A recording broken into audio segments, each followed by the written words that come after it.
For the fans, by the fans. Welcome to the only Angels postgame show that keeps it real, win or lose. No filters, no fluff, just raw reactions right after the final out. The Golden Stamos is polished up and somebody's about to take it home. A clutch hit, a game-saving grab, or just straight up hustle. We see you. But if you played like trash, you're getting the dreaded Nacho Night Award. We saw the missed calls, we saw the blown saves, the clutch moments, and the disasters too. Your comments are front and center, and yeah, we read all of them.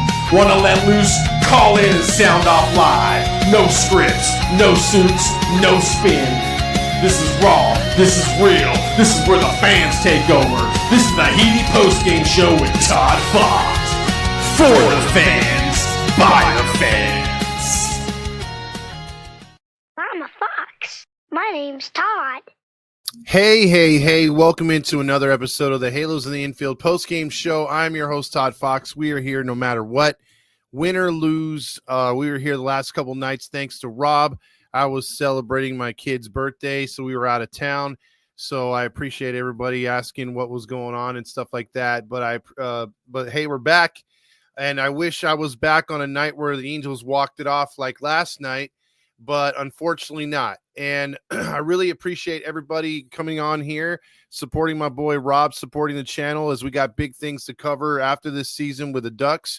So, putting that out there if you like hockey, Ducks are on their way.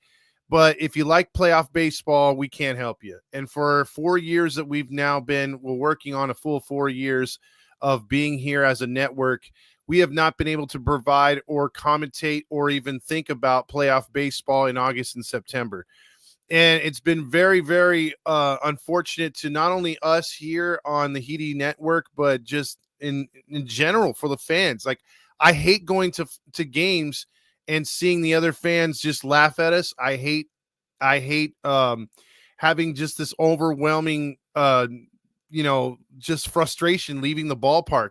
Whether it's walking down the ramps, leaving the stadium, just everyone just frustrated because it seems like the easy fix is this team stays away from and avoids like the plague, but doing creative, dumb things that maybe other teams can do because they can afford the talent, they can afford the type of analytics department, they can afford a lot of things, and we try to emulate these teams and what they do instead of finding out what works good for the franchise itself and what works good for the talent. We go the opposite way. We every time it seems like we're trying to run someone else's game plan, or we hear of something where it's trending. We're like the kid in school where like, oh, those pants, the ones that the skinny jeans, that was trendy. And then when he finally gets the money to freaking buy the trendy tight jeans, all of a sudden now the trend is baggy pants. And now we're the only doofuses out there with the skin tight jeans when everyone else is wearing baggy pants. That's where we are as a franchise, and it's frustrating because it's very fixable. It's not like Artie's not the most wealthiest owner by far, but he is very capable of putting money back into this franchise, and he makes a shit ton of money yearly. Don't let him fool you saying he's losing $40 million this year. That is utter bullshit. And when it comes down to it, hopefully we will see at the end of the season when the city of Anaheim comes after his ass, that we will open up the books and see how wretched our stadium, that is the third oldest in all of baseball, will turn out to be. How much money is going to have to be poured into the stadium. Now, there is a very good chance that if the city of Anaheim, and that's why he doesn't want an audit, because the audit came to Milwaukee. And if you remember last year, our shitty, commissioner, Rob Manfred, gave an ultimatum to the city of Milwaukee. If you do not fix a 25-year-old stadium and fix their press boxes, we could be talking about Milwaukee moving away. We could be saying, hey, they could be the new Nashville team because you got to bring that stadium up to date. Manfred hasn't had a look at Anaheim. And he's been held out, so is the city of Anaheim. But this year, at the end of the season, come October, November, they will be forced to allow the city of Anaheim to bring in professional auditors to check out the stadium, the state of the facility in general, which is important because they had to go through state legislation to get those permits to come in because Artie was holding them out. And again, this is coming from a dickhead who only pays $1. Yes, $1. I'm not joking. $1 for the lease to the city of Anaheim. And the city of Anaheim recoups no money on the sell or the leasing of the stadium. No money back unless the Angels crack the $3 million threshold of attendance, which they haven't done in a few years, obviously. So with all that being said, they are in, there's going to be a come to Jesus moment here before the new year. And hopefully the state can come in and say, hey, man, this is a danger if an earthquake happens. Hey, man, you got to put this much money into it. This place needs to be retrofitted. This needs to happen. This needs to happen. There's too many safety issues. Because you want to know why? Because if that happens, there's no fucking way Artie can keep this team. There's no way he could keep this team. Because you're talking about pretty much, you might as well put in for a new stadium altogether. Because the retrofitting, the fixing the stadium up it's going to cost over $1 billion to $2 billion. Artie wants to recoup that money. He doesn't want to spend that money. And guess what? That dickhead could have got $3.5 billion. $3.5 billion from an unsourced or unnamed group of investors, which I think one of them was the Golden State Warriors owner. That could have happened. And if that would have happened, then we wouldn't be going through this shit. Because if they would have put $3.5 billion into the sell and bought it from Artie last year or the year before, the city would have said, hey, you're a new owner, and welcomed them with with open arms. And the city would have said, hey, you know what? If we give you that land and you build the OC Vibe Anaheim Angels style and, market it with the Samuelis, we would give you all this land for a good price, and we'll help you with a retrofitting of Anaheim Stadium, because they don't want to tear that thing down. They want to retrofit it. And the city would help. Trust me, they would. But the city is so pissed off at Artie, they don't want to work with this guy. The old administration got burned, and the new administration doesn't like him. So with all that being said, I just want to give you some kind of hope.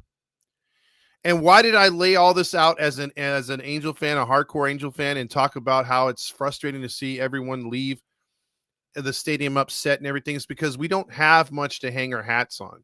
We have a non-transparent organization. We have an owner that only cares about green and doesn't care about the fans whatsoever, doesn't care about putting a good team on the field. And no matter what you guys think of Perry Manassian, some think that he's a fat piece of shit. Some people think he's good. I seem to think he's in somewhere in the middle.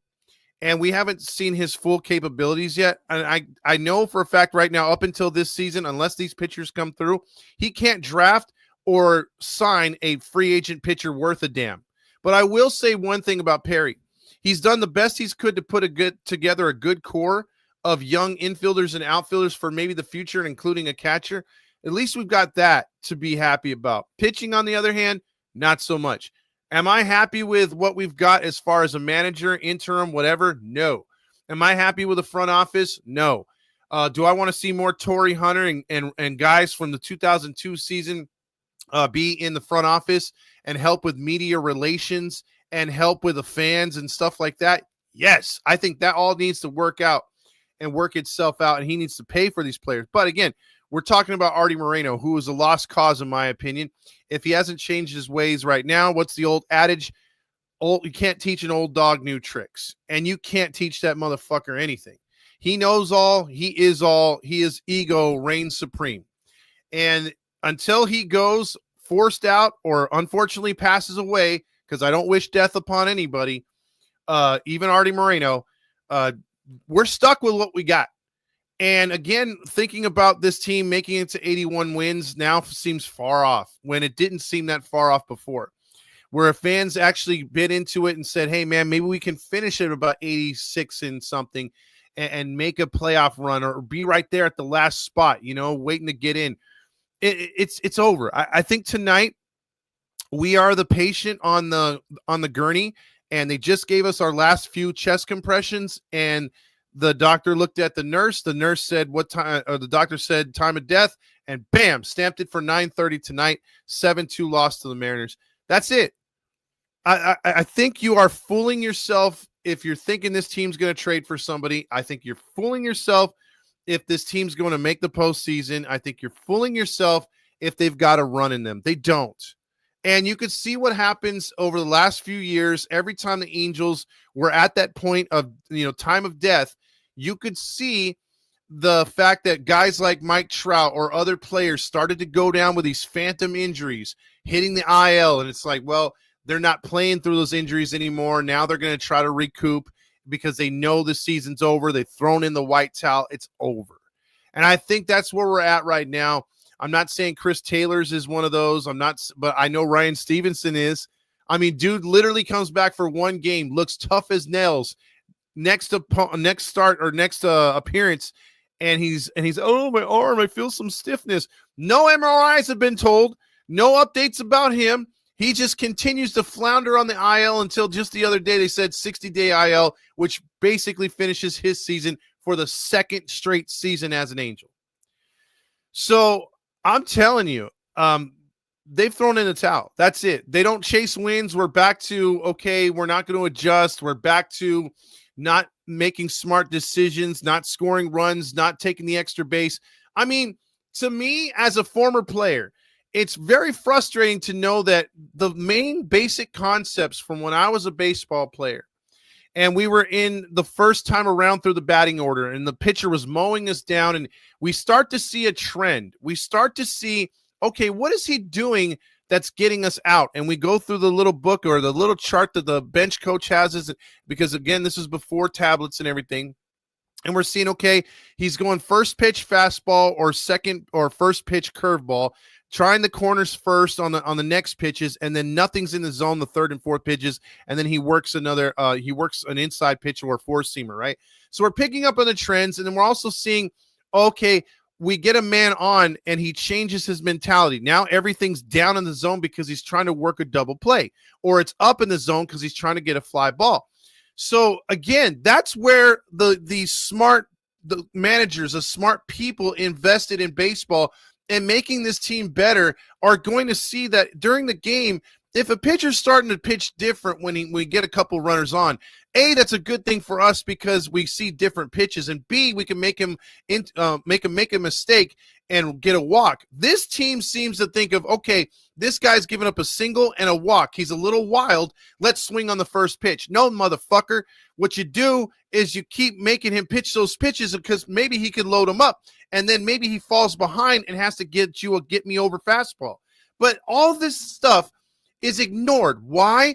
The main logic, the main reason that I'm bringing this all up to as far as on the field stuff is because this team falls in love with a StatCast bullshit. And I hate bringing this other podcast up, but that's all they ever talk about.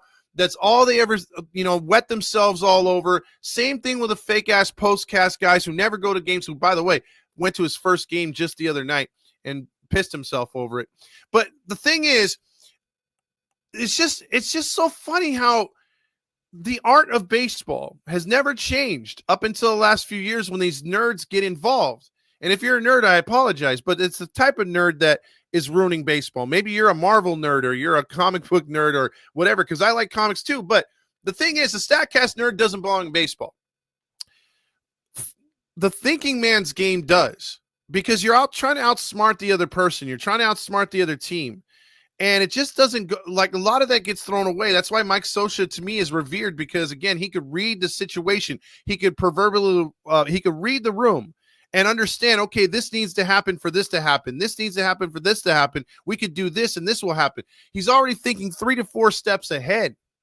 And he has these players on individual, like decision-making, or on a individual at bat. He's adjusting to the game, and the Angels don't adjust. They don't adjust in free agency. They don't adjust on the field. They don't adjust in the front office.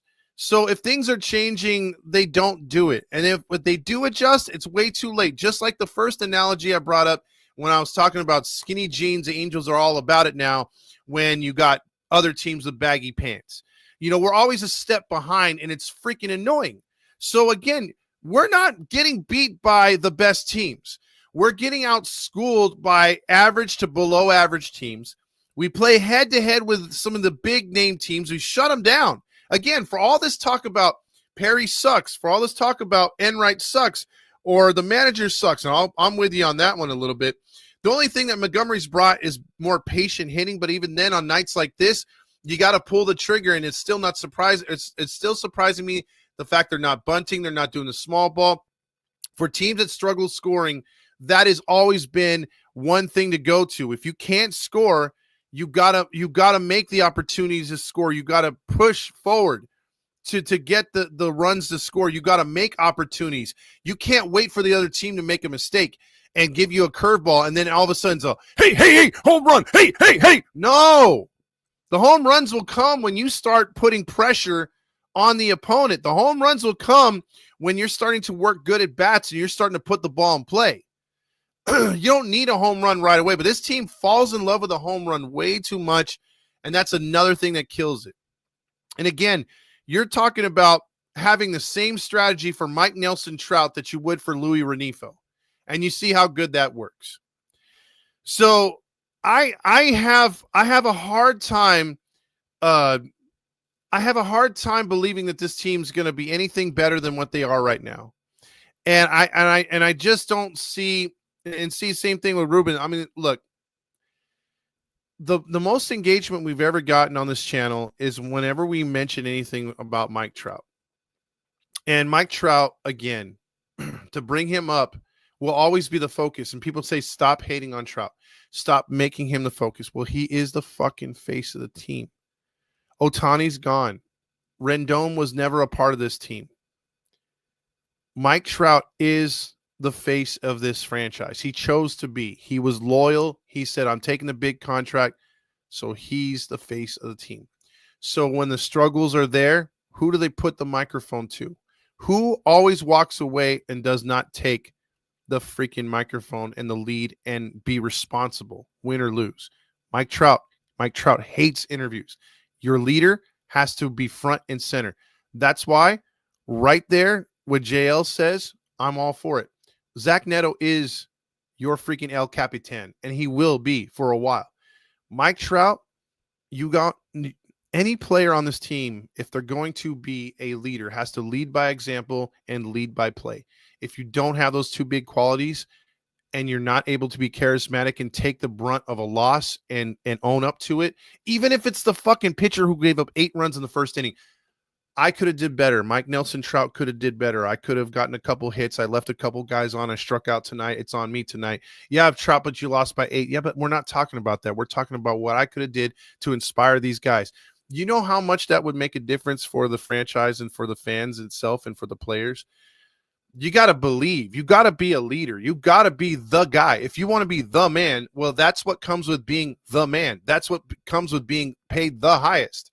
So the fact he's not able to do that, that's been something that we've, at most Angel fans, gloss over, give him the benefit of the doubt. No, hardcore fans know that has been needed for so long on this Angel franchise, despite what happens in the front office. Because even then, if all this stuff is going on, you'd say, okay, well, even if Trout was a great leader, that doesn't change the free agent signings. It doesn't change the player development. It doesn't change the drafting. Well, then you know what does too? You know what Trout could have did all these years that things have not gone his way? He could have spoke up in spring training. He could have spoke up at the end of the offseason when they're packing their stuff up and they're no longer got their stuff right there in the lockers and they're taking down their name tags and all that. He could have said at any time, hey, man, if this franchise doesn't get this shit together, I'm out the door. I don't care if I've signed a 13-year deal. I want a trade. I want to win. I want to be a champion. I want to experience playoff baseball. And one of two things would happen. Either one, he would get the Anaheim Angels off their ass to do something, to put together a team, to get this team to at least a wild card. Or the Angels would be the Angels and say, you know what, then let's start fielding calls for Mike Nelson Trout. And either way, he's being a leader because he's saying, look, I want to win. And if you're not going to get me to win, I could be the biggest, baddest leader here. I could throw tables. I could do this. I could hit 50 home runs. It ain't going to matter unless I get help. So again, he's not LeBron James of the super team saying I need help. He is literally, I guess I can pick a random dude on a, the only guy in a MLB. Let's just say he's Antetokounmpo on the Bucks before they had anybody around him, which they still don't. But if they had anybody around, Mike Trout's the only dude. But even then, he's not Antetokounmpo. He's not all-star caliber now. Now he's strikeout. I hit a home run every 5 to 8 games. Mike Trout. He's not the scary dude anymore. He's not the man anymore. So now he's in a weird spot. He's not demanding a trade. He's loyalty first. You got a young freaking team coming around.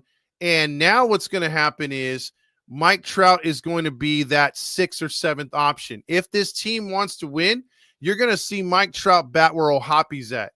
And a lot of people are like, man, it's fucked up, Todd. Why would you do that? Why would you say that? Mike Trout's this, Mike Trout's that. Okay, well, what's Mike Trout now? Because I'm really getting annoyed with Angel fans because I understand I'm not shitting on his legacy. I'm not shitting on his Hall of Fame status. None of that. But just correct me if I'm wrong, because you can't sit back and say, okay, well, we should give Mike Trout an extension. For what? Even if he was eligible for an extension, why are we paying him for past accomplishments? From what I've always been told, it's what have you done for me lately? And if he has not done or lived up to par, well, then you got to be like everybody else. I'm tired of the favoritism to Mike Trout.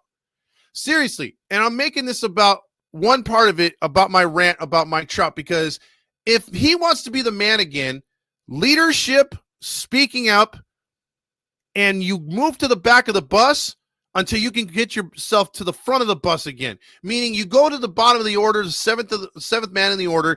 Give me my O'Hoppy in 6th or 5th. Give me my Adele in 4th or Taylor Ward at 5th. Give me Neto around 2 or 3, if not lead off with Shonawell, and even hell, put Soler down there. Man, if that's what it's going to take to light a fire under Mike Trout, then do it. Will that help him catch up to a fastball? I don't know.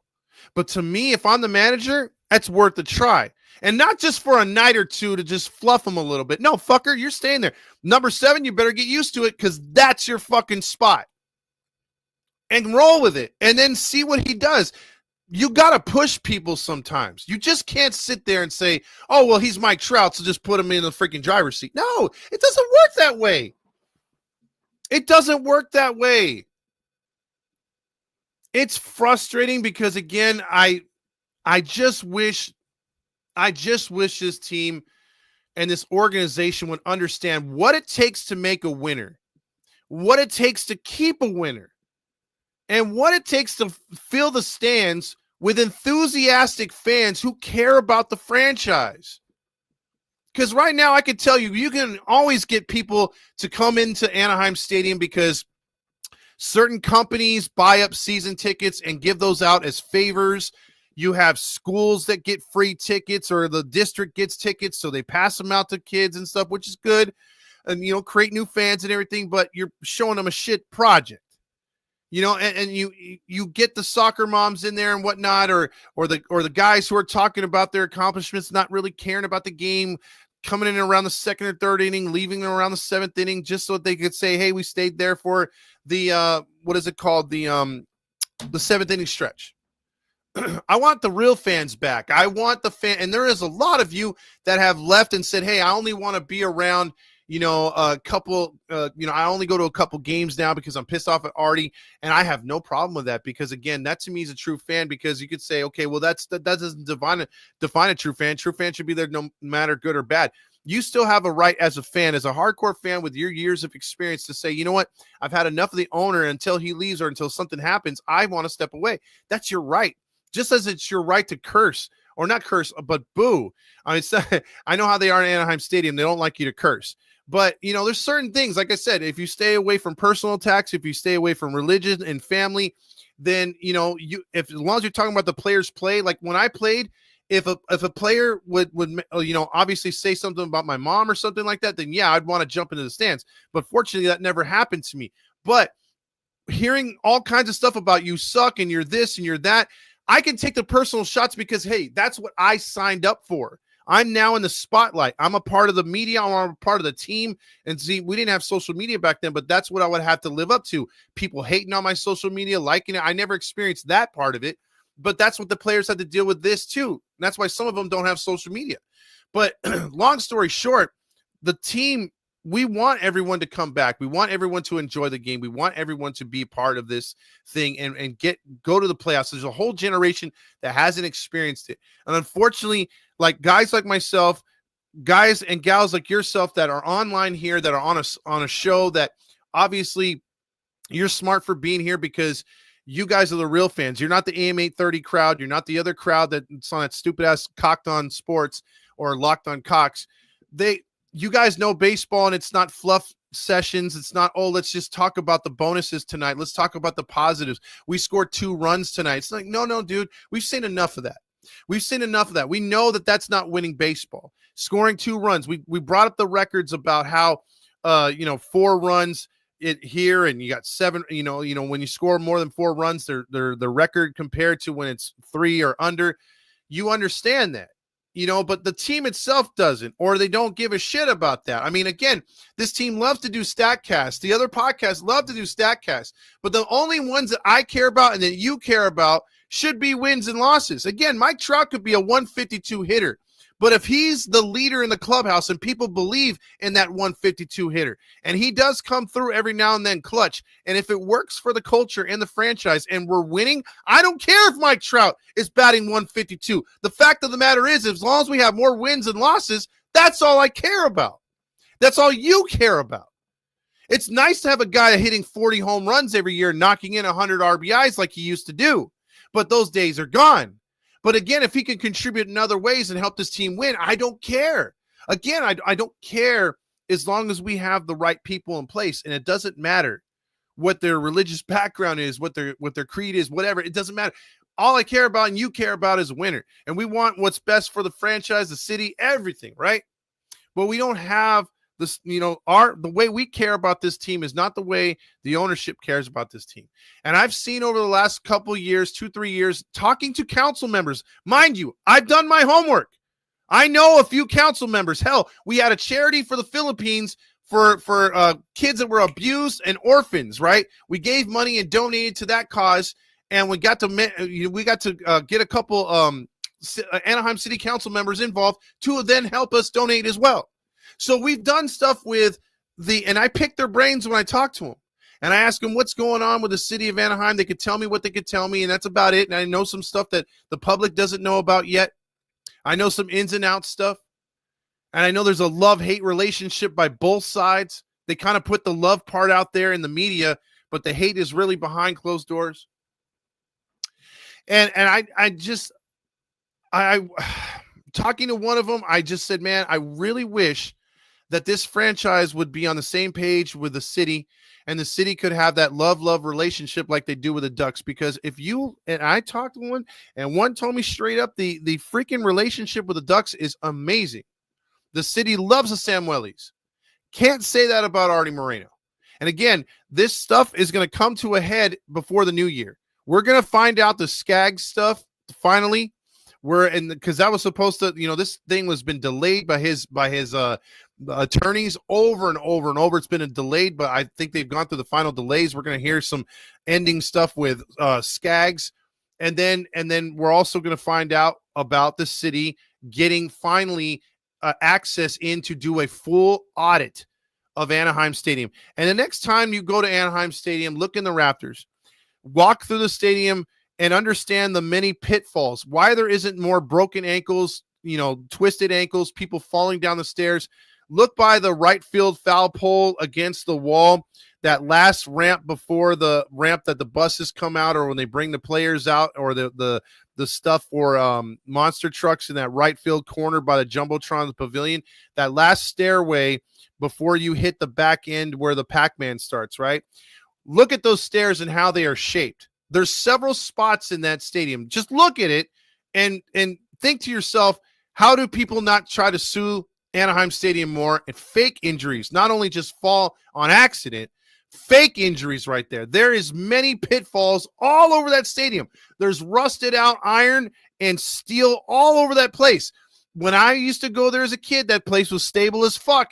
And you go now, and when the place is actually happening, whether it's a monster truck game, a Savannah Bananas game, or an actual sellout, which is rare at Anaheim Stadium, watch the upper deck shake like RFK Stadium in Washington. It never did that. And magically, what's happening in RFK Stadium, the old Redskin Stadium, they're tearing that shit down. Why? It needs to be retrofitted. It's cheaper to tear the damn place down than to rebuild it or retrofit it. The only reason why there's 2 stadiums in Major League Baseball that got retrofitted lately is because they are iconic. They are freaking, there's no way they're going to tear them down. That's Wrigley Field a couple years ago and Fenway. And those places don't belong in earthquake areas, but they had to retrofit them because the iron and the stuff was originally made from the early 1900s. And yes, the stadium's gone through decay, weather, the whole nine. You got to fix that. We don't have the weather issues, but we have the earthquake, the shifting ground, the whole nine, right? The fact that that sucker has not been retrofitted should scare you, because it scares me. And again, we will see the price tag to fix that stadium. It's not cheap, dude. It's not cheap whatsoever. So again, that's my only hope. My only hope that somehow, some way, this will finally be something to get that loser to sell this. And I can't even call him a loser. I can call him I can call him a loser when it's running a franchise, but I can't call him a loser in life or a loser in marketing. 2 out of 3, Artie Moreno is by far a success story. But when it comes to running a franchise like the baseball thing, it's not even close. He's a sucky ass owner. By the way, there was a game played tonight. So I went 32 minutes with a fucking rant because I missed the last 2 games. And thank you, Rob, again for filling in. Angels lost 7-2, 50-55 at home. Total 25-25 at home. Again, 2 runs and 7 hits doesn't do it. Where the game fell on its ass is the Angels were 0-7 with runners in scoring position, 7 men left on base, 10 more strikeouts tonight. But Fermin coming in after Bachman only pitched a third of an inning. And this is what I'm telling you guys and gals from the start. If you look at the Angels and what they do with the bullpen, whether it's Ron Washington, Ray Montgomery, it's an organizational fuckery. Meaning, again, Anderson goes 4 2/3. Bachman's there to bail him out. Pitches a third of an inning. You're not coming back for the next inning. So many other teams don't do that. The Angels are the only one. If you look at their scoreboard or at their box card, the box score, that's all they do. And then Brogdon came in, did an inning because Fermin basically blew it up, giving up 3 runs. Fulmer did 3 innings of mop-up work. Nobody has 3 1/3. Nobody has 1 2/3. Nobody has any of that stuff because you can't go more than an inning. They won't allow you to do that, or you got to finish the inning. You won't come back. The only reason why they gave Fulmer 3 is because he's the long man. But none of the other bullpen, and then they stress out that they can't pitch these guys the next night. Fermin only threw 15 pitches and was ineffective. Brogdon threw 20 pitches. You watch, he won't be available for tomorrow. 20 pitches is not a lot for a reliever. If you're talking 30 pitches or more, then yeah, maybe you want to rest him a day. No. We're talking 20 pitches, and that fool will rest tomorrow. That is just a small sample size of why the Angels are the way they are. That's a small sample size of the stupidity of why they suck. Because not only do you come up with the same game plan for every batter, and you say, okay, 1 through 9 are going to have the same approach, home runs. That's not winning baseball. You got to do an individual baseball player, and also you got to play to their strengths. You don't play to their weaknesses. So if a guy has trouble striking out, why are you having a guy like Newman trying to go the other way when he can't go the other way. He hasn't done it all year. So when he's trying to go the other way on an outside pitch, he's still trying to pull the ball, and he's swinging over it, which he hits weak ground balls to short and gets into double play situations. I mean, it's elementary. You could see it from the TV. You could see it from the 500 level. Yet our brass has the best seats in the house. Our brass has the best video on 12 different angles, and then they act like New York when we're trying to win a challenge. Duh, I can't see nothing. And New York always gives it to the opponent.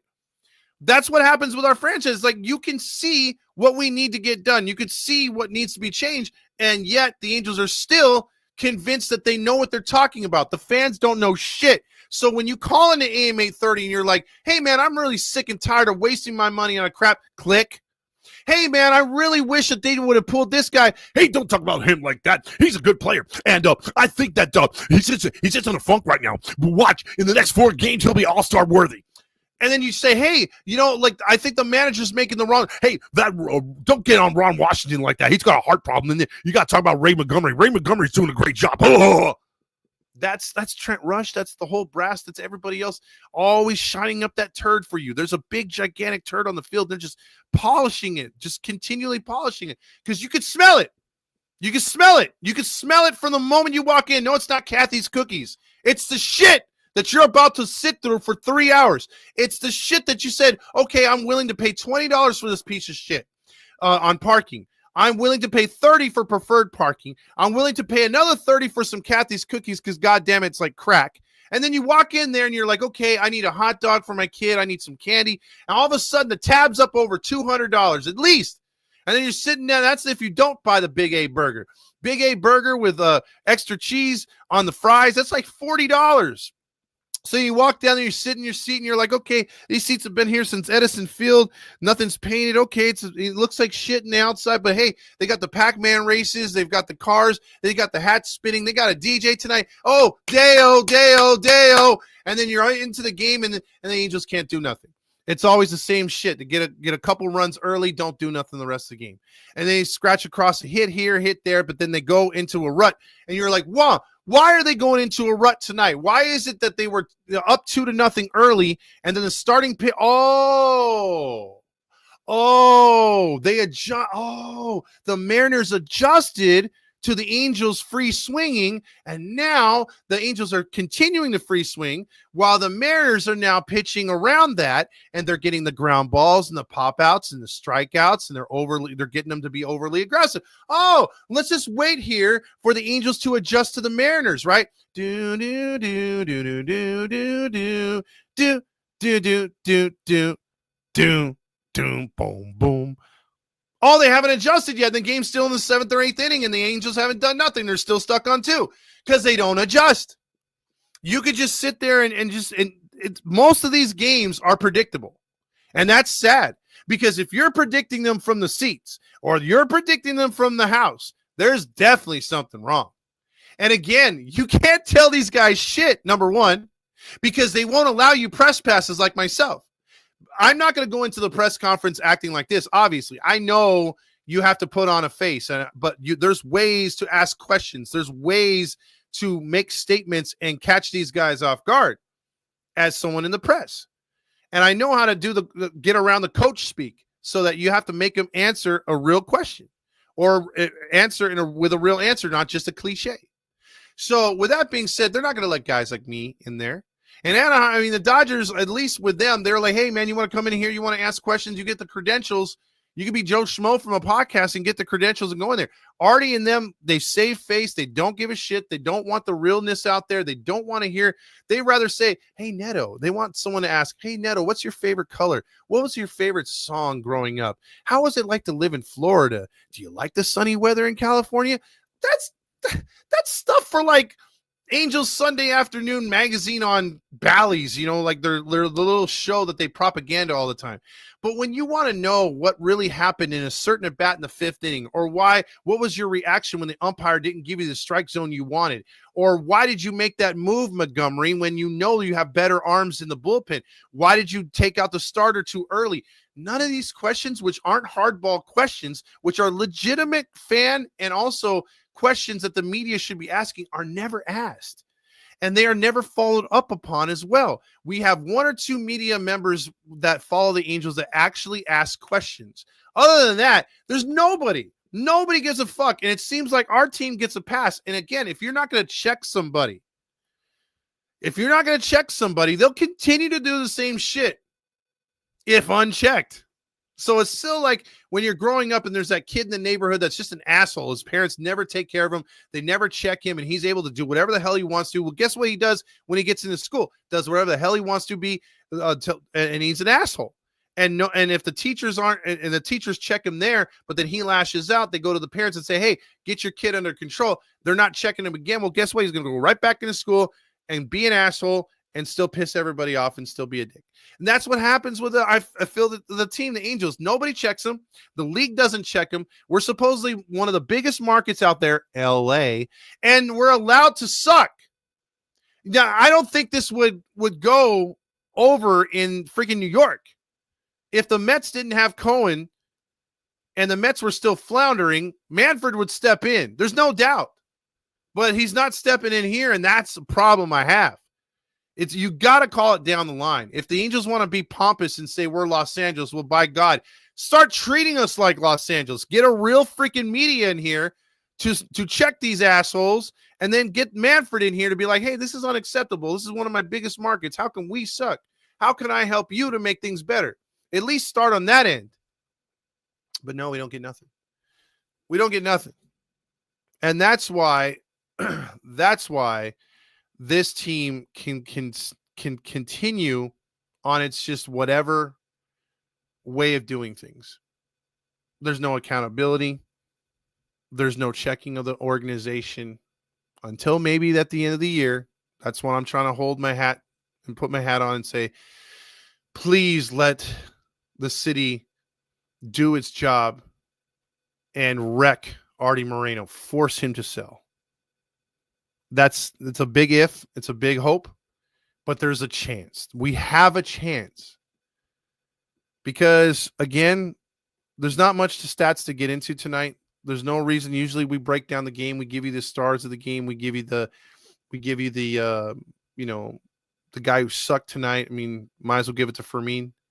Again, he's another guy that shouldn't be up here. He was basically signed last year with an international contract. He's got stuff just like Kowanowitz, but these guys aren't ready, dude. You didn't get enough depth to help these guys marinate. So where they should be pitching in Arkansas and other places, they're in the bigs way too early. And so what you saw happen tonight is going to happen more often than not. You might see some flashes of brilliance from some of these guys, but most of these guys aren't ready. Most of these guys shouldn't be up here right now. So it's tough. It is tough being an Angels fan. And this rant by far is one of my deepest because it's just frustrating, man. Like when I'm sitting here and look, yes, I enjoyed my family time the last 2 days going to Disneyland. It's probably only the fourth post game I missed all season. It's like I did miss coming over here and talking with you guys and talking about the game. But in a sense, even though they won last night, it's just like they won out of dumb luck last night, to be honest with you. Seeing the highlights after I got home, it's like, damn, dude, like they won. And whenever they win, it feels like they win despite the owner and despite everything else. It's tough watching this team because they're like, to me, I feel as a fan, as do I think a lot of you at some point, like if you could walk into the clubhouse or ownership and be given the key to the rest of the season to this team, that you can make a difference and that you could show other fans like myself how this team should be ran, how this team can be better. And I think you would see an improvement, because a lot of you and myself included have had good ideas, whether it's at the stadium, whether it's talking to your mom, your dad, your brother, your sister, your wife, your husband, and whether they listen to you or not, you've got better ideas than what's going on in the brass at Anaheim Stadium. And I wish this was like a Packers organization to where, it was governed by and stockholders of the team. There's not one owner, or I wish we had just an owner that, like a lot of you have said, that just says, hey, here's my paycheck, or here's the check, and you guys do what you got, or here's what the budget for this year. You guys do what you do and make me a winner. I'm willing to be all in, or whatever the plan is. And then that way, you can tell, is this team going to be buyers in the offseason? Are they going to go for it? They're going to get all these, guys to change the culture, and bring a winner. And when they do that, they're able to find the right people in place, because that's what you need with a team is to be able to have the right people in place to run the team. When the owner steps in, it's never a good thing. And again, I brought it up before, and other people have as well. They say, okay, Jerry Jones, is Artie Moreno. It's like, no, Jerry Jones gets them to the playoffs. Jerry Jones drafts pretty good. Getting to the playoffs or picking the right players that actually pan out late don't get there. So at least he's got that. Artie can't even get us to the playoffs. He can't get us to the playoffs. It's just year after year of just be happy with the presentation and with all the giveaways. Like can't you guys see $4.50 for a beer is great? Can't you guys see that all these giveaways are fantastic? Kids run the bases. Oh, yes. That can only go so long, man. Lane says, do you think the Reds will be selling or buying? I think the Reds will be buying. I know if this team's smart, they'll sell. So with that being said, we're not doing anything. I don't even think we're buying, to be honest. It might be a stand pat for real. There's a lot of comments to get to, and I'll try to get to a lot of them right here tonight. And we'll start it off with Boo Bear's mommy. She was like, I was like, fuck. She needs a botanical spritz, and I think I need a break for a second. So here's a spritz. Yeah! I love winning, man. I fucking love winning. You know what I'm saying? It's like better than losing. Spritz o'clock, Angels play. Win or lose, we toast today. Sip and cheer, no matter score. Spritz o'clock, let's pour some more. Spritz o'clock, let's pour some more.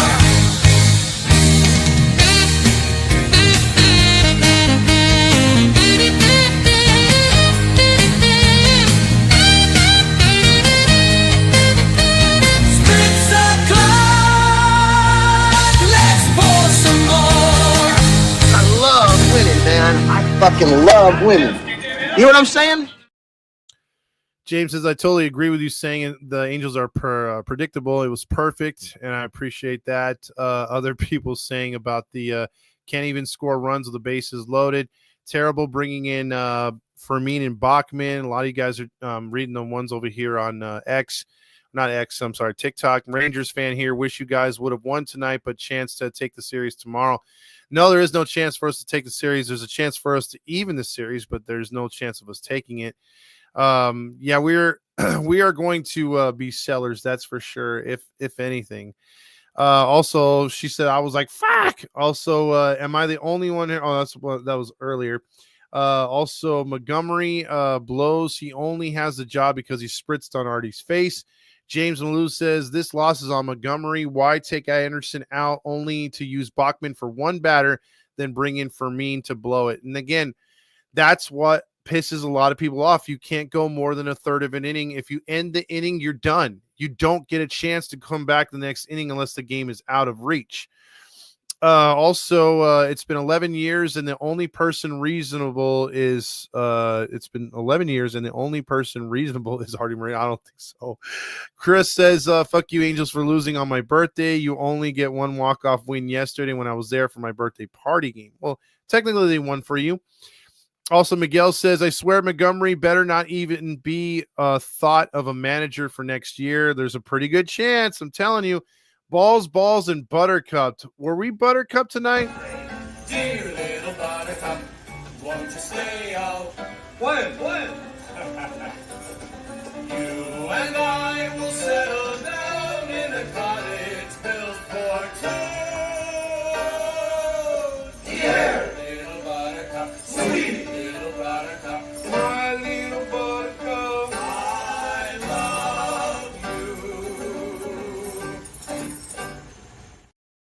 if Artie had his way, he would get more of that kind of dancing in the outfield, even if we lose. Mo says, how many times are the Angels going to have two players going to run into each other and during this season? Just curious. Let's go, Doug. Saucy says, let down after a big high. This happens. So frustrating. Oh, no, we suck again. Exactly. And again, these are... Oh, no! We suck again! What we have to deal with is being an Angel fan.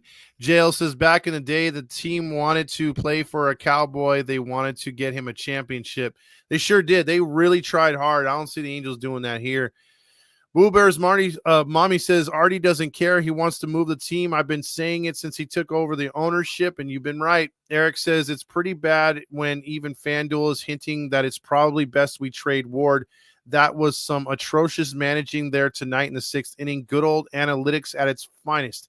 That's what it is. We know who the problem is. Who is the problem? Do we happen to know? It's me. Hi, I'm the problem. I'm the problem. It's me. Hi, I'm the problem. I'm the problem. It's me. Hi. Go on repeat if I let it. So I'll only go 2 verses, maybe 3. Saucy says that's like 4 homers in Fermin's last 4 appearances. He has good stuff, but he might not be ready. He's not. He's just not. Tony C says, welcome back. Can we please share and smash the like button? We see the Angels to be sellers if they are smart. Artie is cooked. When they see the stadium in shambles, sell Artie. And yes, we will be on here for the trade deadline show for some reason. We already committed to it, so look for that come Thursday. Wednesday, I'll be there for the Angels, I guess, takeover in right field. We got that. I'll be the clown that day. I'll be there tomorrow. So I'm a glutton for punishment. Papa Vox voice dead says, Mike Trout is having too much sex. That is why he can't get a hit. Mo says we can forget about flipping Mancada for anything. Not that we're going to get much anyway. Thank you, Boo Bears Mommy. Also, the man can easily sell a team for $4 billion. Again, Broncos made $6 billion. What section for the $4 beers? Deuce wants to know. I think if I'm correct, it's just to the right of home field on the first or bottom row. Is it? I think it is the bottom row. It's I'm trying to think exactly where that's at, but it is on the bottom row. There's 2 parts. There's 2 areas where you can get $4.50. There you go. Thanks, Alex. I was coughing around the 200s, but you can get $4.50, $4.50 or $4 beers. They do have that lavender or grape can. It's a purple can. It's not bad either. It's more of a girl beer, but not to discount women in drinking beer, but they tend to like that one. And then you have Coors is like $4.50. EQ says, I hate Artie. He was there at the game tonight. So many loyal Angel fans. Dan Rio says most will blame the pitchers. I blame Montgomery. He's an idiot. 1-run lead, and he goes to Fermin. Deuce says, man, I paid $40 for 2 tall cans of Modelo's yesterday. Deuce, I'll tell you this. Either find the $4.50 ones and get yourself 4 beers for the price of 1. A little over 4 for the price of 1. Or do what we do, and that is pregame at our place, Brewheim, and get discounts via Heedy, or in the parking lot. If you prefer to park in the parking lot, get your drink on outside of your trunk and just do it in solo cups. That's what we like to do as well. Do they condemn the stadium during the winter? No, they actually use it for monster truck rallies. I know they just had the faith worship thing there. They always find stuff to do. They're going to have the tough man stuff, the tough mudder or whatever over there.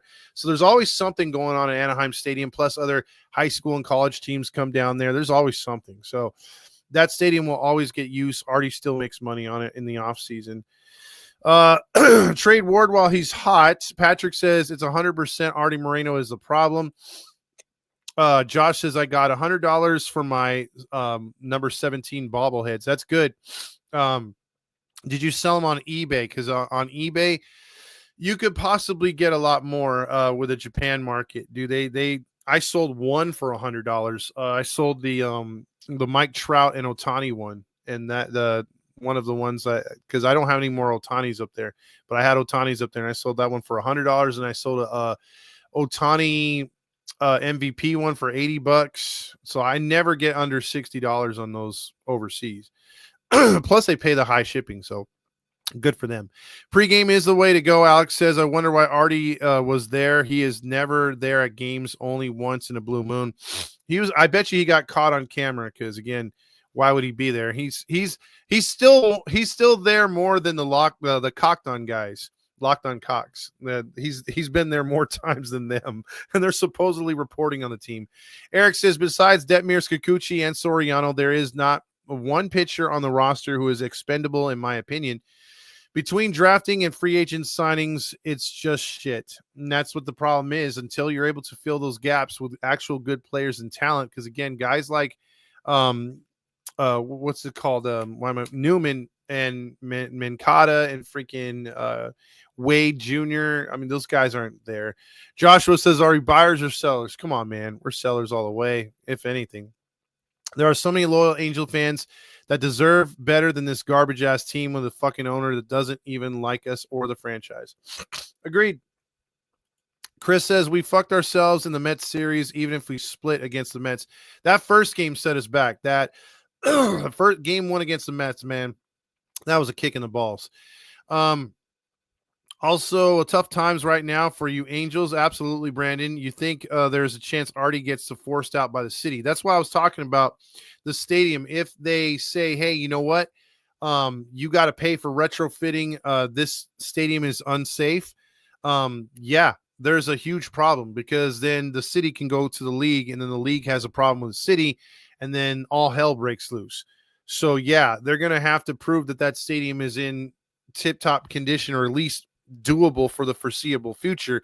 And then Artie will have to cancel all those monster truck things because they're going to be busy retrofitting it in the off season. So he doesn't want to do that. And he's been putting it off and putting it off and putting it off. So we'll see if it bites him in the ass finally. Eric says it's a dysfunctional organization and Artie is the root of the cause of all this shit. But these assholes in the dugout and suites have sucked complete balls. Patrick says building a baseball team is like building a house. If you don't have a good foundation, the house is going to collapse. Artie Moreno is a foundation, and the house has collapsed multiple times. Exactly. Zach Neto screams out, go Halos. He does. Playing at Rancho Cucamonga next year, JL says. When injuries happen, bringing up Campero and Kingery is loser mentality. Yes, Golden One. Also, we've changed general managers, we've changed presidents, we've changed everything, but the same result happens. It goes back to the one man. Artie is worth $5.1 billion. Ray Montgomery is horrible with managing this bullpen. Tyler Anderson was pissed when he was pulled out of the game. We have Lamont, Wade Jr., and Newman as automatic outs. DFA, Grill, and Montgomery. Tamir 20 says, let's face it, this team is a bunch of pretenders and the season is over. So you mean there's no more of this? There's no more. We got a lot of baseball left to be played, and the season starts tonight. LV says, we're so fucked. We're so fucked. LV says, you going to the game tomorrow, Todd? I will be there with the fam. Yes, I will be there. Damo says, but the season starts tonight. Eric says, I want to know why Renifo's dumbass wasn't pulled after the inexcusable error in the 6th inning. Fucking no excuses for that. Also, are you worried about the young pitchers like Dana and Aldeguerri? Yes, I am, Golden One, because they've never been given a fair shot to start, number one. And number two, they shouldn't have been up here this early anyway. Those guys should be they were doing good until they got pulled up and down from, just making a spot in the bullpen and eating a few innings during a game, sent right back down with crushed feelings and confidence because they got hammered when they were up here in an unfamiliar role. You're supposed to bring them up the spot start, not to come in the bullpen and eat 3 or 4 innings. That's why a lot of those dudes in the minors even have 6 ERAs right now. I want to know why. Oh, I already read that one. Also, Demetrio says, dude, we suck so much ass. Literally suck the shit out of my ass. Blood Moon says, stick a fork in it. The season's done. Eric says, hold these people accountable and send a goddamn message. Yes. Also, Artie Sucks says Trout is killing us. Move him to 6. Luke Johnson says 105 games in. We are just at what we are at this point. Time to run it back with a lazy offseason approach in a few months. He's like, keep that thing spinning, baby. Trout slander is warranted. He's making $35 million a year, so he's held to a different standard. And that's what a lot of Angel fans don't understand, Tamir 20. You get the big bucks, you get the big criticism. No sign of birthday boy Rally Chris here tonight. Eric Ward says we need some fucking pitching to going into 26. Mike, make a trade or open the wallet, but this lackluster pitching is catching up to us like it has every year. It's not a coincidence. Daniel says seeing Trout in person last night was worse than on TV. Sad that he can't hit anymore on pitches he would crush in his prime so late on a fastball, especially in person. And it will blow your mind to see if you sit anywhere close to the batter's box and you could see other hitters ripping singles or line drives, not even home runs. And then him getting similar pitches, if not the same, and him just being way behind. Bill says, Mike, I'm just here to do my job, Trout. Tony C says, tell me who wants to play here. Free agency is going to be a joke. No one wants to play here. We will be stupid, make stupid trades at the trade deadline. Mike Trout is loyal to this team. Eric says Trout has never been a leader. Neto has brought more energy and swag the last 3 seasons than Trout has ever brought, even in his prime. I agree. Mario says, just got home from the game. I feel like I wasted mine and my family's time and money. Q Lombardi. And that's the kind of crap that I want to go away from you thinking, like personally and myself. That needs to change. But until you put a winner on the field, what the hell's going on out here? That's what Lombardi's going to tell you every time. Why I stay home, Mario, and watch the game for free. Boo Boo Bear's mommy says, I think Artie would threaten to sue Trout if he made that ultimatum. Also, you guys going back and forth here, so I'm going to skip those. Harmon says, this network speaks facts. I'm glad I found you. I'm glad you're here as well, Harmon, and you switched from Locked On Cox. Appreciate it. Also, I hope Joe Jacob purchased the Angels and Artie is forced out. Joe is a winner that wants to win. Bullpen blows out. Turns out we needed vets like Strickland and Neris. Yeah, those guys actually got the job done. Blood Moon says, wasn't the Mariners playoff drought 21 years without making the playoffs, and the Angels going to surpass that? It does feel like it. It really does, and it's scary. Tony, Eric Ward says, sometimes you overpay for the big talent to bring in talent. I'll give you an example. The dog shit Tigers of the 2000s overpaid Pudge Rodriguez and Maglio Ordonez. They had to make that statement. They sure did, and they got the win. They got a nice little run there, too. Harmon says, your post games are hitting, Todd. You're calling it, and then it comes to fruition the next night or series. I appreciate it, Harmon. I try to do my best, man. Sometimes I could see where the series goes, man, because I'm just used to this team, dude. Rod called the Julio issue. How are you seeing this and the franchise isn't? Because they refuse to. It's just like the Stevenson one. It's just like the stuff with Mancada. They're not releasing the real injury results, and you could tell what they are, and they keep trying to blow smoke up our ass and say, okay, we know what's going on. Don't worry about it. Injuries happen. He'll be back. All of a sudden, he's gone for the year. So there's certain things you could see, especially ones that I like that we called when I said that we were going to get swept by the Mets after we blew that first game, is because this team is very thin-skinned. We don't have a manager that can get these guys to say, okay, new day, new game. It's all refreshed. We're 0-0. Let's go 1-0 today. We don't have a manager that can get in these players' heads. A lot of this game is mental. And if you're not able to change the mentality of the team and they're still frustrated from the night before, and that's not even taking into account if they went out partying the night before. It's just the fact that, man, they're down because they just took a gut punch. That was a very tough loss.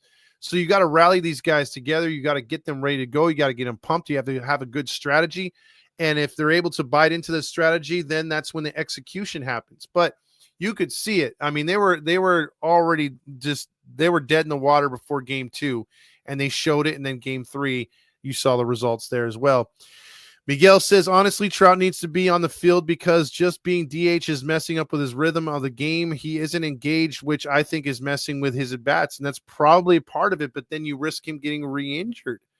So it's kind of a catch-22. Dude, I only go to a couple games because I'm pissed off at Artie, but I'm tired of going to games with a bunch of soft-ass casual honks that only talk about their Botox and golf clubs. And don't forget, they also talk about the Chinese that they ate during the game, or the amount of Capri Sun and orange peels or orange slices that were given out to the kids at their Little League games. Also, who do you see purchasing the Angels again if Artie is forced out? It's going to be a group. It could be the LA Times guy. He was really wanting to buy the Angels, but that was pre Otani leaving. So I don't know if he's going to be the same thing. There was a Nintendo group. There's a Golden State group. Mark Cuban was never really a guy that was interested. Stan Kroenke would be a guy I would love to buy the Angels. Randy says, why did Ray not leave Bachman in after getting the one out from the fifth inning? Absolutely dumb, in my opinion, because we don't do that. It's analytics. Analytics tells you that guy made his appearance and that's it. That it's not. Analytics says it's not good to have a reliever come out after ending after ending an inning. So even if he does a third of an inning, bringing him back is just not good. So yeah, for whatever reason, they believe in that, even though it's the stupidest shit ever. Ruben says, also Golden H says, this team would see the losing we've had and still buy at the deadline. That's where I think a lot of it's going, man. I think a lot of it's going that way coming up here. Also a bunch of Mark asses. Harmon says, by the way, Todd, do you ever do a post-game collab with Rod F. Trout? By the way, I agree. I haven't done one with him in a while, but I have had him on when we did, I think earlier in the year. So I should get Rod on here pretty soon. Mario says, what was cool tonight? Randy Rosarina was tossing balls every inning to the kids. I didn't see that from Ward Q Lombardi. One thing about that, they don't want the Angel players to throw balls into the stands anymore. It's been marked as a safety issue. So for whatever reason, I don't know if that's Artie's call or whatever, but they don't want Angel players to do it. So if you see an Angel player throw a ball to the ball boy, that's intended for them to throw it into the fans. Now the road team can throw it into the stands all they want. And if you've ever seen Randy Rosarina from Tampa, when he was in Tampa as well, it's nothing new. Whenever I've ever seen him at Anaheim Stadium, he's always been generous throwing the baseballs, not only to the select Rays fans that are there or the Mariner fans, he throws them to Angel fans. He's a class act guy. No matter what people think of him, Randy Rosarina is a really good guy. And he's he high fives the kids. He signs a lot of autographs. He's a very personable player, very down-to-earth baseball player. I will, even if he beats us on a walk-off or something, I will never talk shit about him. I really like him as a person. I think he's a good guy, and he's a good ambassador for the Mariners to have. They're lucky to have him just in that stature, because I think he does a lot of things for the kids too. So, and that's what you want. You want. I can't stand that some of our Angel players walking out the ramp from the bullpen don't high five or acknowledge the kids. I think that's Bush League. I think you need to be up in front with your fans, and at least if you don't want to touch their hand, you think that's superstition, because I've played with guys like that. Tip your cap, do something, acknowledge them, wink at them, say hi, like do something like that, dude. Like just pound your chest, something, anything. But to ignore the kids, I can't stand that from those athletes, because you got to remember where your roots were. You were once in their shoes. You were once in the stands with them. And boy, I would give anything to be on the field. And man, I would probably get in trouble because I would have a delay high-fiving the fans on the way into the stands. That's all I got to say. Golden One says, the question I get a lot, what's your thoughts on Locked On? It's Locked On Cox. I can't stand those guys. They're cheesy as hell. They've never played the game. They're backstabbers, and I wish that they had played the game. I wish that they would help us out with charity, and they need to, they have a big platform, and I just don't think they do a good job with it. I really don't. I think they could be a lot better. And if they've changed at all this season to be anywhere critical, it's been because of us, and they stole a lot of our content. So Yeah, that's my feelings on them. Short and sweet. Billy says, I only got a game. I only go to one game in last 2 years. If the ticket was free, I'd still painfully watch 90% of the games. There you go, 97%. Eric Ward says, I'd be happy to see Trout get traded. Won't happen, but I wish it would. I don't think he gives a shit anymore, which is toxic in the dugout. Ruben says, if or when they retrofit the stadium, can we get back to the view of the 57 freeway? That could be possible because maybe they'd have to, restructure the stadium altogether. Boo Bear's mommy says, I totally agree. I can't stand when they spend my hard-earned money to see the Angels lose. It's ridiculous, and I'm not staying. Don Hammond says, big bro, you're back. Missed you, man. I appreciate you too, Don. Harmon says, the locked on, I couldn't handle it. Was always butterflies, and they flipped and the switch when people turned. Exactly. I mean, again, they were that way from the start, and they only because we've had the balls to always say what we wanted to say, and whether a player that we know or players on the team can or can't talk to us, we've gotten that too before. Whether it's minor league, whether it's major leagues, whether people in the brass, we've interviewed so many people on and off the record, and there are people that say, hey man, we can't talk with you on the record, but we can give you our thoughts. But don't credit to us, don't let it get back to us. And they trust us because that's who we are. We don't backstab people. And we actually, like if someone tells us to keep this on the down low, we know some stuff that I can't say on here, that I have to keep quiet until it actually happens. So there's some times when we'll know a trade's going to happen, or we knew Kenley Jansen was going to sign 2 days before it happened. And so again, but we can't say anything about it. We can only break it when it's broken. You know what I mean? So it's one of those things where there's politics involved with it. And that's the only time we ever get involved with that kind of stuff, because we don't want to be, we're blackballed from the organization, but we're not blackballed from the players and some of the people that work internally. And I want to keep it that way. I want to be able to know that I have people on the inside. And, if it's got to be like on the down low, I'm still happy with that. I don't want to lose those connections. I love our connections because I'm able to give back information to you, the listener or the watcher or whatever you want to call it. Eric says, hey, Gavin was at the game last night, Todd. He finally made a game. That's his first game. Oh, big wow.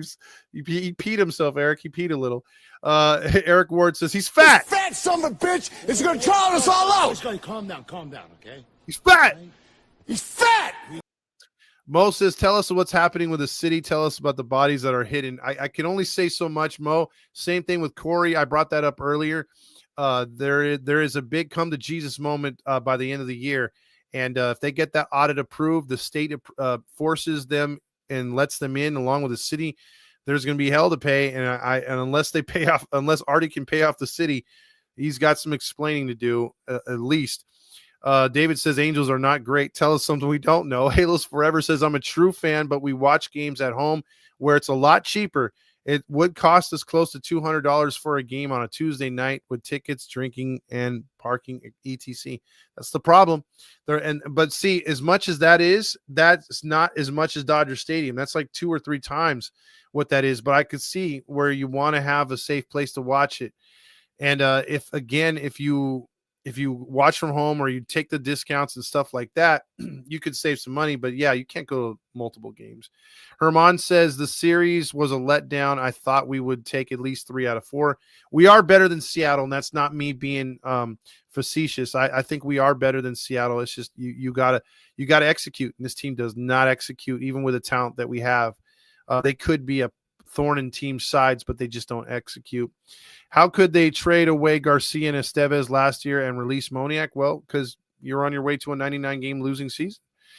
And yes, we do leave the bases loaded a lot. Chris says, I wish we had Sosha with this type of team right now. He probably would get them off to a better start and would be in a better spot.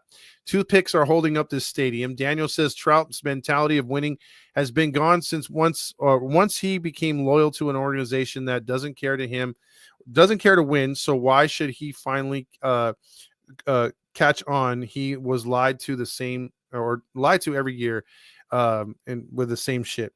Let's fucking go. Thank you, EQ. Berserker says Fermin is the new Suarez. EQ says, how many fans need to come to fucking prove this guy wrong? Also, Dan Rio says, if I had Jeff Bezos' money, I would rebuild the stadium to the 1961 version with all the latest technology. It would be beautiful. And yes, the big A would be right in the center. Also, let's see. Let me put it on here a second. We might have a guest here popping in here, so that's a little different. So let's see what happens here. Pop in that link there. Yeah, man, a lot of people all depressed tonight. Also, this team is depressing. It spritz o'clock to drown my sorrows. Rob says, shoot, I go in and out of state college before the game. Yeah, it's easy to leave when a team is like this. Todd is going to have a stroke. Geez. Also, I hate it when people tell me I think the Angels are going to be in last place again this season, and they tell me you don't know what will happen. You're just a hater. That's their copism. That is definitely their copism. Also, many strokes. Thanks, guy. Thanks for having faith in me. Rob, same. The Harper and Schwarber, why pitch to those guys with a rookie bullpen and with righties, not lefties either. In that series, they went with lefties, and that's what paid the price right there. Hold on a second. Let me make sure he knows the link is up. Also, let me go down here, skip a few of these comments. Sorry about that. You guys are going back and forth. You're adding each other. As much as Artie sucks as an owner, at least he's not Dan Schneider. That piece of shit destroyed a once proud championship organization. David says, I was there tonight. They're just not good anymore. Trout is washed. EQ says, Todd, I've been with you since you had 10 followers, and I know what we've been through, and people before started all this. People before you started all this. Yes, they did. EQ says it's been tough. It's been rough, and we need to do something already to this owner. Eric Ward says, as a Commanders fan, Dan, laugh out loud, and then a duck. Also, great rant tonight. Tony C says, that was awesome. Go Angels. Get Artie out of here. Let's see. I know someone who can win, but I don't have the money, man. What can I do? We'd all have to reach into our freaking pockets and get the extra spare change. All right, let's check in with Boo Bear's mommy. How you doing? Hi, how you doing? I'm sorry I've been MIA lately, but I've been working a lot, but I've been watching the game on MLB and just keeping an eye on the score. And I just want to try and call in and chime in when we're winning, but it just does not seem like it's going to be that way. And I'm frustrated. I've been an Angels fan since I was 5 years old, and I'm not going to tell you how long that is. I'm going to tell you it's a long time. Okay. So it was what? You're 26 now. 5 years ago. Ha ha ha ha ha ha ha ha. That was wrong there. No, but no, I get you, because again, you've seen a lot of baseball. You understand that what winning baseball takes, and the fact that this team is just not going that route. It's very frustrating, and it's year after year we're seeing the same thing.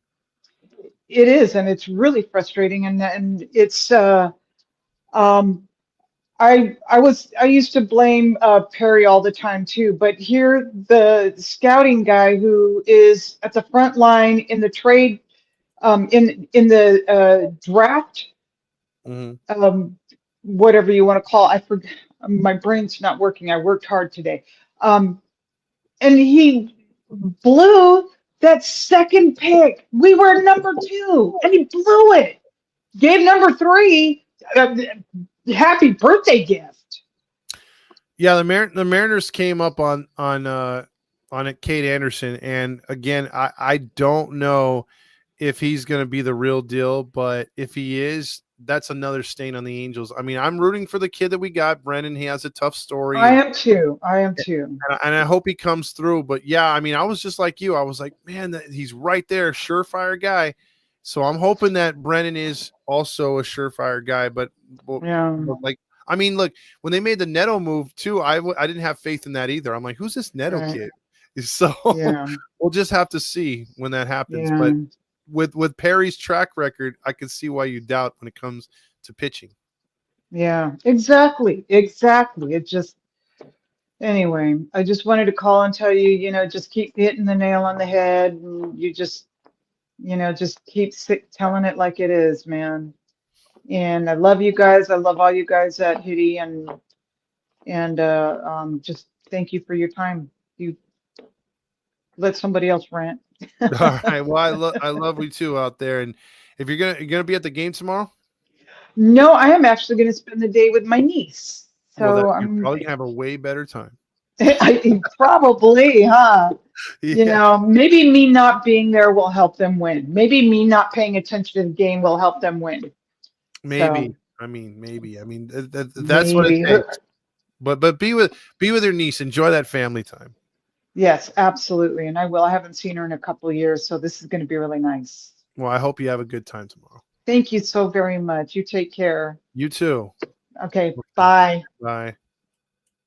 That was Boo Bear's mommy, one of the great Heedy fans that comes on. Now we have one of the greatest villains. So we go from one of our great heroes on the page to our great villain, Arturo Moreno.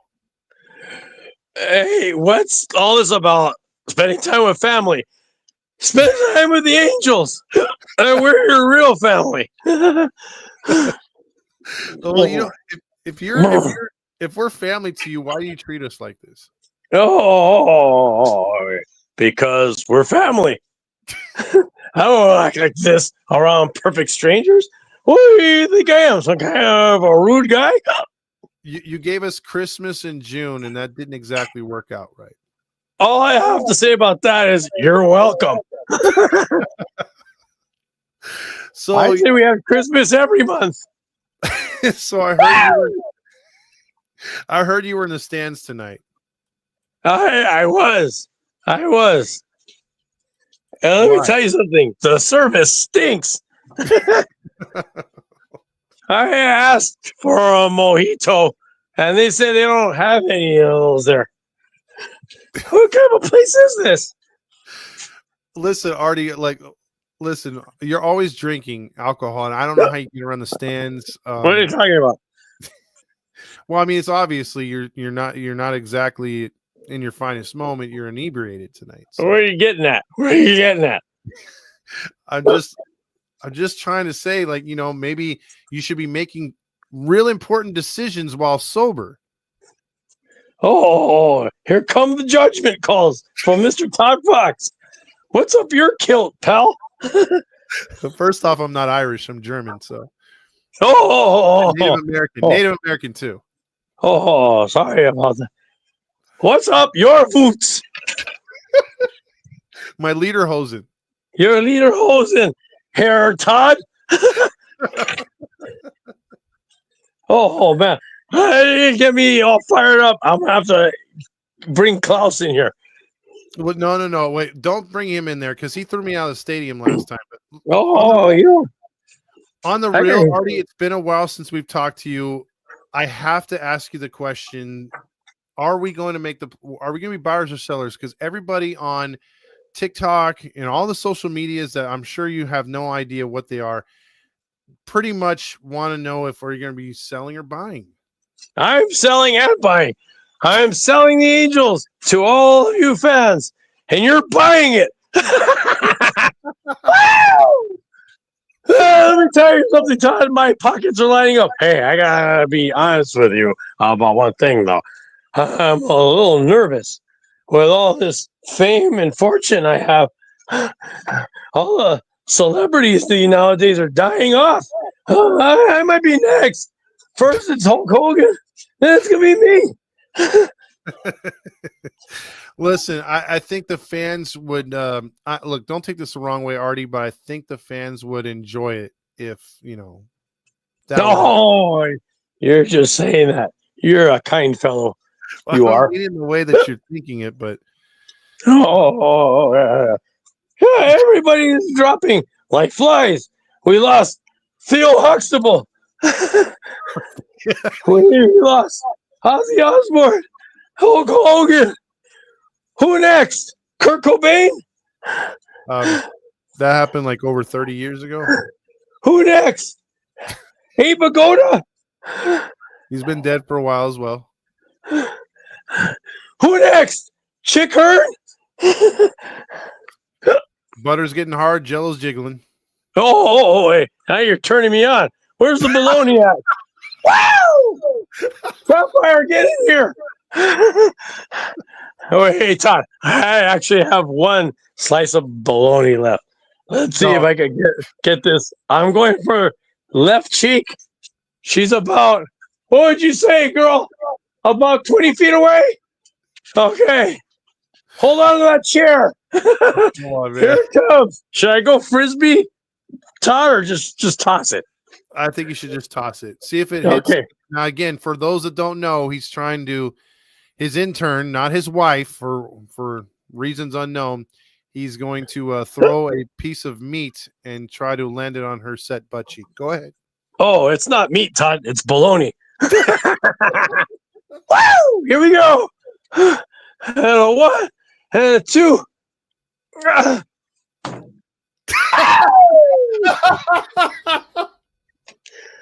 All right, on target, Todd.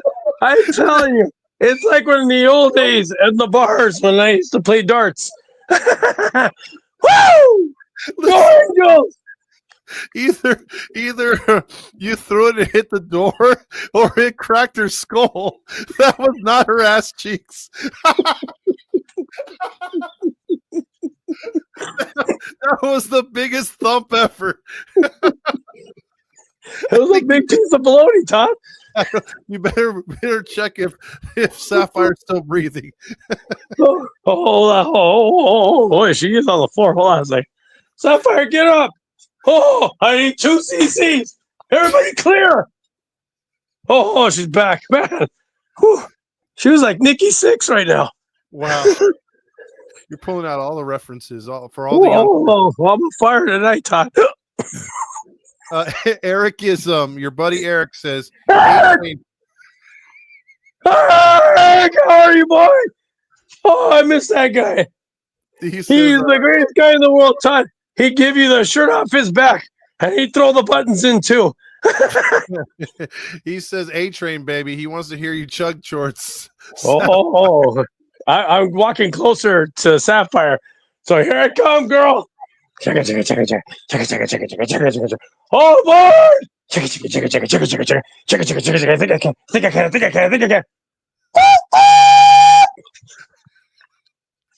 All aboard the A-Train, baby. Woo! You're the train that needed help from Viagra that thought he could and then knew he could after the Viagra, right? And Rhino X. That's a horse deal, Todd. We're losing listeners as we speak. But this is Angels Baseball 2025, baby. Eric says, what's 2026 looking like? Pretty much the same thing, Eric. The same whole thing. 500 baseball, baby, and me making money. You have hiccups there, Artie. I hear you struggling a little bit. One too many mojitos, Todd. I guess so. Twitch 2024 is laughing his ass off. Says losing Angels, hopefully not forever. Will we go 21 years like the Mariners, or are we going to nip this in the bud here pretty soon? Oh, I'm a competitive guy, Todd. We're going 25 years. We're going to blow them out of the water. All right, we have a request. Can you throw the meat one more time? Because you missed the target. Is she bleeding? Is she okay? Because last time you I don't know. She's fine. Let me peel it off for a second. Hold on. Ooh, that's moist. Okay, it's gonna take me about 15 minutes to walk back to the other end of the room. I'm out of breath here. How's the new heart doing? Oh, it's good. Dr. Gray put in a nice new heart for me. Hey, she's not looking that bad these days. You know? Let's hear it. Okay, here we go. Sapphire, are you ready? Hold on tight, girl. Here he goes, Todd. And a one, and a two.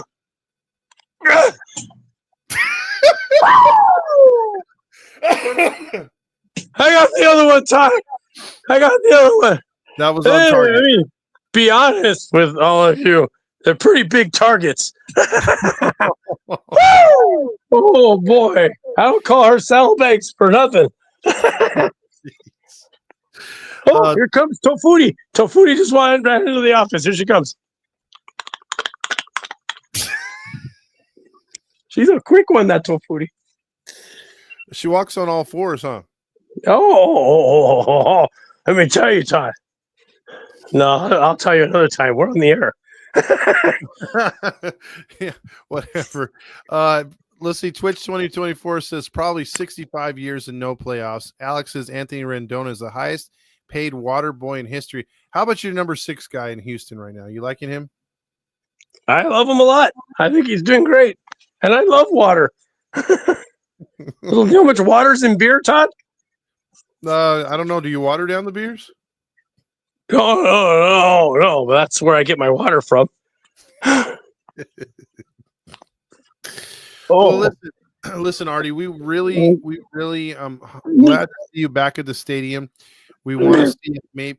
Are you okay? Well, go ahead. Don't keep going. Keep going. Well, I mean, you got to keep it down. I want to finish the sentence. I'm all right. I'm okay. Go ahead. No, I'm good. Go ahead. Sorry. Yeah, hold it in, man. I mean, I know you drank a lot today. He pre-gamed. Oh no, 2/5 of Jim Beam today, Todd. Is that all? Oh, that's it. Yeah, I'm on a diet. You're on liver number 8 at this moment, right? Yeah, there you go.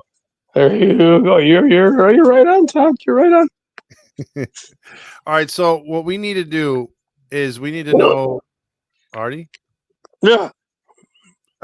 Are we going to be competitive moving into next season? Because obviously this team is not at the spot it should be at.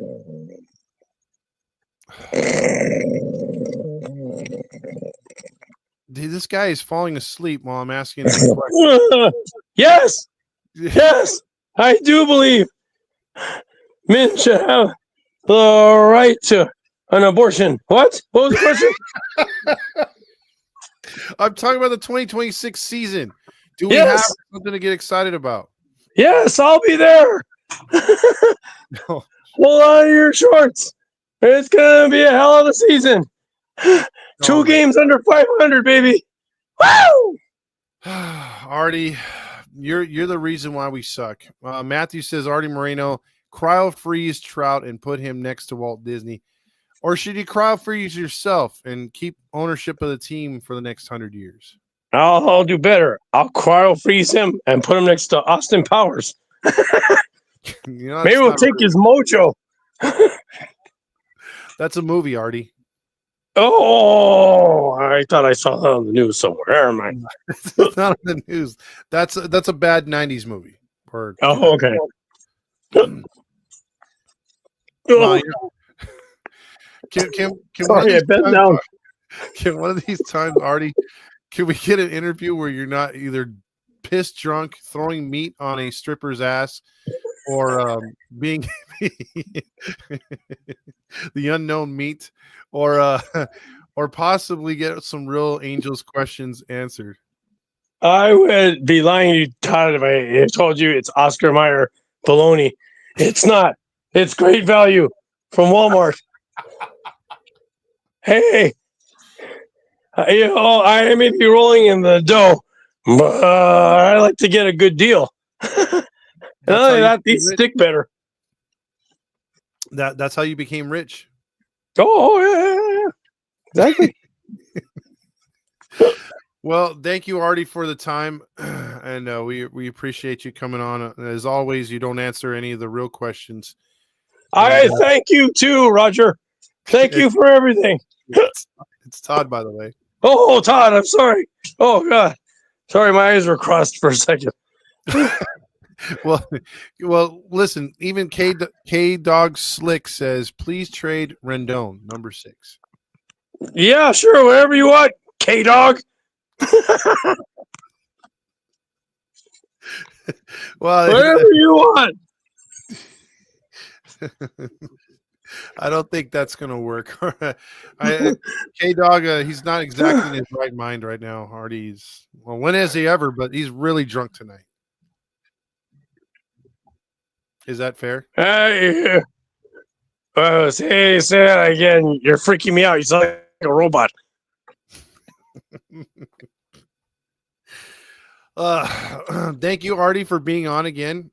So they also thank you for the $4.50 beers.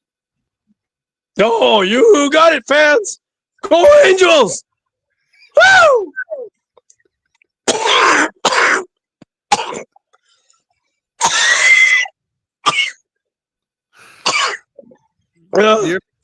You okay? No, I'm fine. I'm fine, Todd. Don't worry about me. You're a sweet guy worrying about an old man like me. Well, I mean, you are the What owner. a fine fella. All right, thanks. Thanks, Artie. You might want to clean up that mess before you knock out or have Tofudi take care of it. One of the two. No, don't worry. I'm going to clean all this mess up right now. You have yourself a good night, Todd. Goodbye, everybody. That's Artie Moreno, everybody.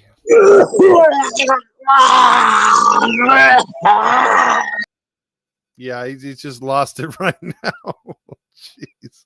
Surprised he held it in that long. Alex says, remember when Bro was looking to sell the team but changed his mind? Yeah, I remember that. Those were the good old days. That's when we actually had some hope. But like I said, for all those checking in right now before we end it, you got an opportunity this year.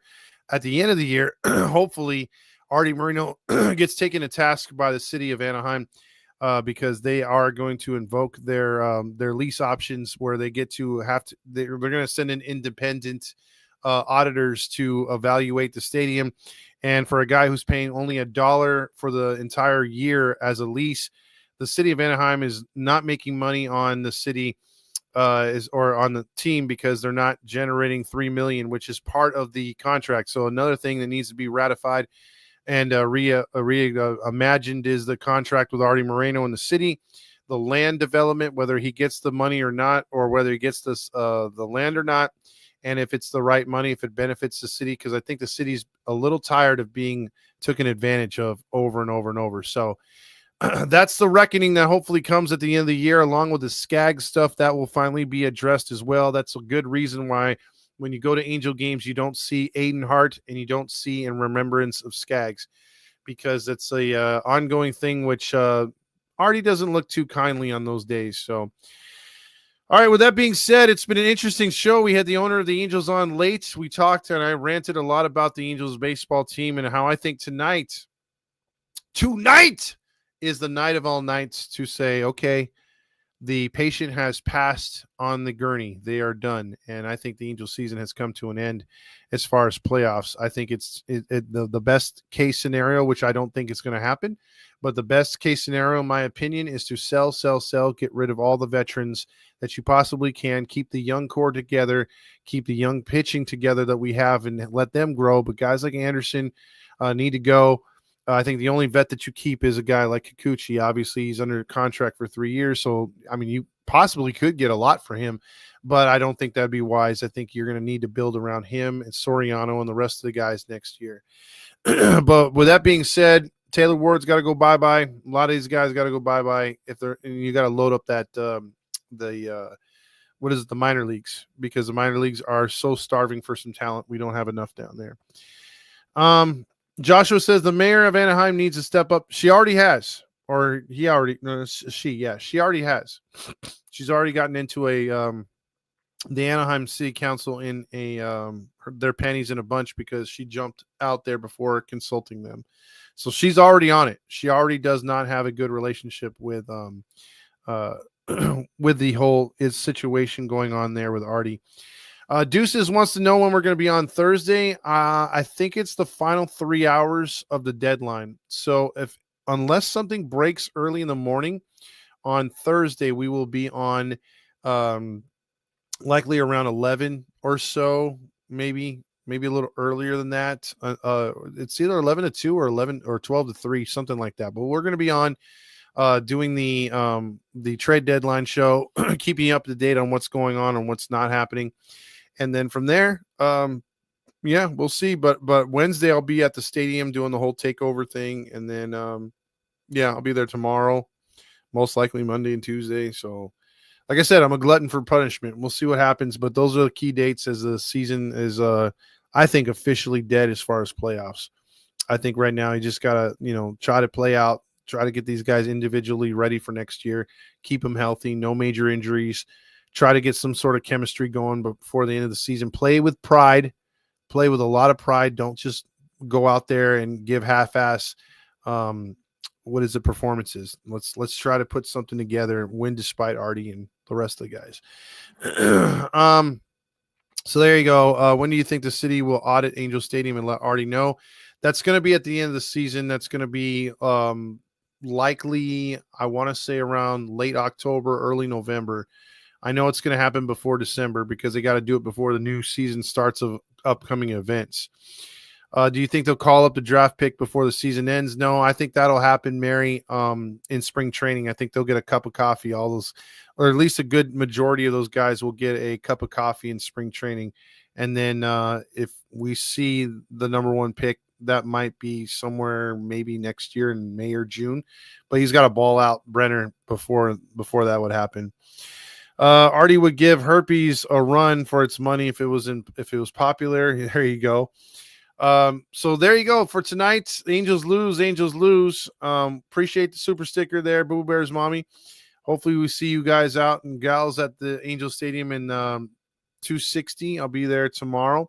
I know I was supposed to be there the last couple of days, but I'm going to be there for sure tomorrow. The Skaggs case is going to be also in September, October area. So we'll have a finale to all that by the end of the season. I promise you. So last thing I got for you is check us out. If you want any kind of swag on our channel, go to YouTube and click the link for shopping, and there's Shopify, and you can find all our shirts and hats and other stuff right there. It's pretty cool stuff. Really good gear. I'm wearing one of the shirts right here, Heedy shirt. Right there. So kind of see the logo. I'll take it off, but yeah, the camera's all whack. I don't want to screw the camera. So with that being said, everyone have a good rest of your night, and we will see you tomorrow after. I'll be a little late getting to the post game tomorrow because obviously I'll be coming from the stadium, but we'll still be on here like we always are. So everybody have a good rest of your night. We'll see you tomorrow. The Angels lose. Oh no. What happened?